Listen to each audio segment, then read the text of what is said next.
উনি নিজেই প্রথমে স্বীকার করছিলেন কি ওনার পিসি ব্যর্থ, ওনার পিসি মানুষকে সেবা দিতে ব্যর্থ, স্বাস্থ্য সেবা দিতে ব্যর্থ।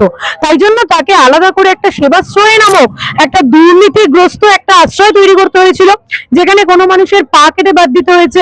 আমরা দেখেছি যেখানে যারা জুনিয়র, যারা এখনো পড়াশোনা করছে, সেই ধরনের যারা ডাক্তার এখনো প্রকৃত অর্থে হয়ে ওঠেনি, যারা ডক্টরেট ডিগ্রি পাননি, তারা এসে সেখানে চিকিৎসা করছিল এবং তাদেরকে একটা করে মানে ওই বলে না পরীক্ষা হলে চিট বানিয়ে দেওয়া হয়, সেই চিট বানিয়ে দিতে আমরা দেখেছি কি এই অসুখ হলে এই ওষুধ দিতে হবে, এই অসুখ হলে এই ওষুধ দিতে হবে। মানে তারা এক কথায় অন্ধের মতো প্রেসক্রিপশন লিখছিলেন।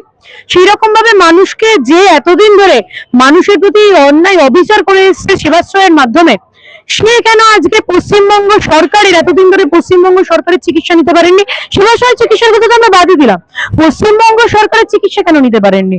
যেখানে আমরা দেখেছিলাম পিসিমণির পায়ে লেগেছিল বলে সেই মেদিনীপুর থেকে ছুটে ওনাকে সুপার স্পেশালিটি হসপিটাল এতগুলো বাদ দিয়ে ওনাকে এসএসকেএমে আসতে হয়েছিল, এবং উনি স্বীকার করেছিলেন কি এসএসকেএমে ওনার চিকিৎসাটা ঠিকঠাক হবে। তাহলে ওনার ভাইপো কেন এসএসকেএমে চিকিৎসা করাতে পারবেন না?